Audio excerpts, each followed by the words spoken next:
তো hey guys, welcome back to my another blog. তো তোমরা সবাই কেমন আছো? আশা করি তোমরা সবাই অনেক অনেক ভালো আছো। তো দেখতে পাচ্ছ আজকে ব্লগটা আমি রাস্তা থেকে শুরু করছি। আর আজকে আমি স্কুল যাওয়ার জন্য রেডি হয়ে গেছি পুরো একদম, কারণ আজকে সকালে স্কুল ছিল। আর সকালে স্কুল আমি কোনো মতে লেট করে যেতে চাই না, কারণ স্কুলে ঢুকতে দেবে না আমায়। তো চলো আজকে সারাদিন কি হয় ওটা তোমাদের সাথে শেয়ার করব। তো আমি সেখানে অনেকক্ষণ ধরে টোটোর জন্য দাঁড়িয়েছিলাম, কিন্তু কোনো মতে টোটো পাচ্ছিলাম না। তো আমাকে আমার একটা বন্ধু বলে যে চল, আমি তোকে স্কুলে রেখে যাচ্ছি। তো দেখতে পাচ্ছ এখন আমি তার বাইকে করে স্কুল যাচ্ছি। আর সূর্যটা দেখো একদম পুরো গোল্ডেন হয়ে আছে। ওয়েদারটা একদম সকাল সকাল ওয়েদারটা একদম দারুণ ছিল।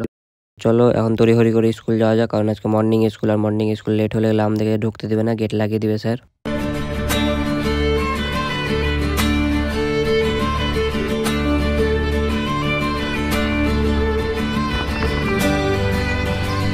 তো গাইস দেখতে পাচ্ছ একদম ঠিক টাইমে আমি আমার স্কুলে পৌঁছে গেছি। তো চলো এখন ভিতরে যাওয়া যাক। ভিতরে যাওয়ার সময় কোনো ভিডিও করতে পারবো না, কারণ স্যাররা দেখলে বকবে যে স্কুলে মোবাইল নিয়ে আসছে, তাই জন্য নাহলে দেখাতাম। দেখো চলেছে একটা বন্ধু স্কুলে, একাই, ও একাই আমিও একাই। ইয়ো ভাই, কেউ নাই আজকে। আর কালকে সবাইকে ডাকা হয়েছিল না, সূর্য আসবে না বললে, রাহুল তাও বললো যে আসছি। রাহুলকে ফোন করেছিলাম। ফার্স্টে বসে, ফার্স্টে দেখো এখানে আমরা বসি আর এখানে স্যার বসে, কত ক্লোজ। হাই করে দাও তো একটু। Hi guys, WhatsApp, Facebook, Instagram.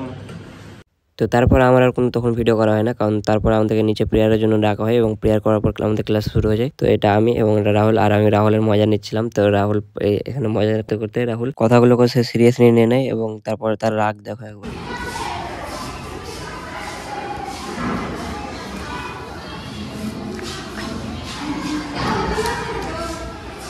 তো আমি তাকে এত রাগ ভাঙানোর চেষ্টা করছিলাম, কিন্তু কোনো মতে সে শুনছিল না, মানে প্রচন্ড রাগ করে নিয়েছিল। তো এগুলো করতে করতে আমাদের টিফিনটা কখন কেটে যায় আমরা বুঝতে পারি না। এরপর আমাদের স্কুল ছুটি হয়ে যায় এবং আমি রাহুলের সাইকেলে চেপে বাড়ি চলে আসি, কিন্তু সে নিয়ে আসছিল না, আমি জোর করে এসেছিলাম অবশ্য, কারণ আমি তার কিছু কথা নিয়ে মজা করেছিলাম। সে কথাগুলোকে সিরিয়াসলি নিয়ে নেয় এবং সে এত রাগ করেছিল যে আমার সাথে কথাও বলছিল না। তাও আমি যেমন তেমন করে ওকে রাগ ভাঙিয়ে নিয়েছি। তারপরে আমি আমার বাড়ির কাছে এসে সাইকেল থেকে নেমে যাই এবং হাঁটতে হাঁটতে বাড়ির দিকে চলে আসি। তো বাড়িতে এসে দেখি বাড়িতে কেউ নাই। তো আমি হাঁটতে হাঁটতে চলে যাই রোডের দিকে, কারণ আমার প্রচন্ড খিদে লেগেছিল আর কিছু খাওয়ার জন্য আমি যাচ্ছিলাম রোডে। তো এখন বেসিক্যালি দুপুর হয়ে গেছিল। তো দুপুরবেলায় দেখা যাক কিছু পাই কিনা দোকানে গিয়ে। তো রোডে এসে দেখে একটা মিষ্টির দোকানে পরোটা অ্যাভেলেবেল ছিল। তো আমি খাওয়ার জন্য পরোটাটাই নিয়ে নিই, যদিও পরোটাটা ঠান্ডা হয়েছিল, কারণ দুপুরবেলা গরম করার কোথায় পাওয়া যায়। তো দুপুরবেলা আমাদের এখানকার স্ট্যান্ডের অবস্থা দেখো, মানে অধিকাংশ দোকানই বন্ধ হয়ে গেছিল, আর রোডে মাত্র হাতে গোনা কয়েকটা লোক ছিল। তারপর আমি ওখান থেকে বাড়ি চলে যাই। আমি আর এখানে থাকি না, কারণ দুপুরবেলা কেউ ছিল না, আমি থেকে কি করবো। বিছানার অবস্থা দেখো, সব ছিটিয়ে পড়ে আছে।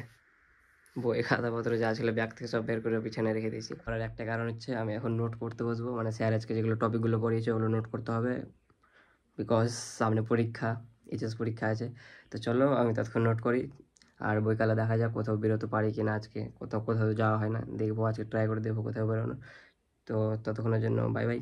নোট করি, আমি নোট করার পর দেখাচ্ছি তোমার সাথে। তো গাইজ আমার এখন নোট করা কম্পিউটার দেখতে হচ্ছে, আমি সাদা করে নিয়েছি একসাথে।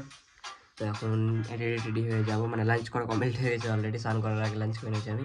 তো এখন রেডি হয়ে যাবো একটু মাঠের দিকে। তো চলো যাওয়া যাক মাঠের দিকে, গিয়ে দেখি কেউ আছে নাকি। মানে আজকে ভিডিও বানানোর কথা ছিল অবভিয়াসলি, কিন্তু হয়নি ভিডিও বানানো। তো চলো মাঠের দিকে যাওয়া যাক।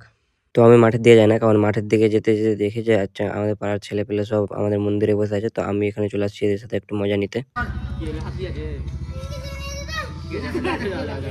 না না, ওটা ইঞ্জেকশন, এটা কি, এটা কি গোলাপ খাই নিবি। চেকটা বাকি আছে। হ্যাঁ কেমন আছে ওখানে সারা খুলে দিবেন। তো আমি তারপরে এখানে এদের সাথে একটু বসি এবং বসে গল্প টল্প করি। তারপরে আবার আমি বাড়ি চলে যাই এখান থেকে। তারপরে আমি বাড়ি যাই এবং বাড়িতে যাওয়ার পর ঘুমিয়ে যাই। তো আবার আমি ঘুম থেকে ওঠার পর চলে আসি স্ট্যান্ডের দিকে সন্ধ্যাবেলা, মানে স্ট্যান্ডে আসি সবার সাথে। আর এই যে দেব তখন ছিল মন্দিরে, ওর সাথে গল্প করছিলাম। তো আবার স্ট্যান্ডে এসে ওর সঙ্গে দেখা হয়ে যায়। তো এখানে আবার আমরা একটু গল্প টল্প করি। দেখা গাছ জয় দোকান করতে আসলাম এখন। এটা জয়, এটা দোকানের ম্যানেজার। ম্যানেজার কিছু বলো তো, হাই বলো তো। কাজুদা, কাজুদা না, এটা প্রীতম দা। এটা জয়ের ম্যানেজার, জয়ের দোকানে। এখন জয়ের দোকান আসলাম একটু খেয়েছি। তো কি খাওয়াবি বলো আমাকে। ও এখন সুজা পড়ে যাবে বলছে, 50 টাকা ভাড়া লাগবে। কি বলছিস বল। তো ফিরে পথে মা আমাকে আটা নিয়ে আসতে বলে, কারণ রুটি করবে তাই জন্য। আর আমার আসতে একটু দেরি হয়েছিল। তো মা আমাকে কি বলে শুনে একবার তোমরা।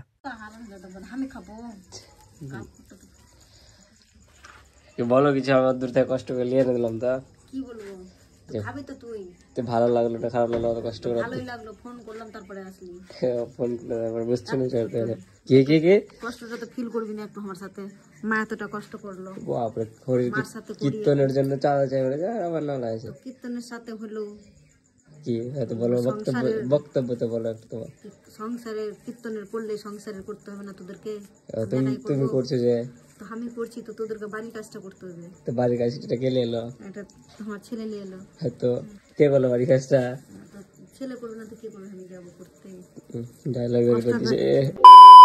তারপর মায়ের গান শোনার পর আমি আমার রুমে চলে আসি এবং রুমে চলে আসার পর আমি আমার পিছনে শুরু করিনি, কারণ আমার ইনস্টাগ্রামে রিলের ড্রিঙ্ক বাকি ছিল তাই জন্য। তো আমার ব্লগটা এখানে আজকে শেষ করলাম। তো ব্লগটা যদি তোমাদের একটু ভালো লেগে থাকে তো প্লিজ লাইক করে দিও এবং যদি চ্যানেলে নতুন হও তো প্লিজ সাবস্ক্রাইব করে দিও। তো আবার দেখা হবে কোনো একটা অন্য ব্লগে। তো ততক্ষণের জন্য টাটা, বাই বাই।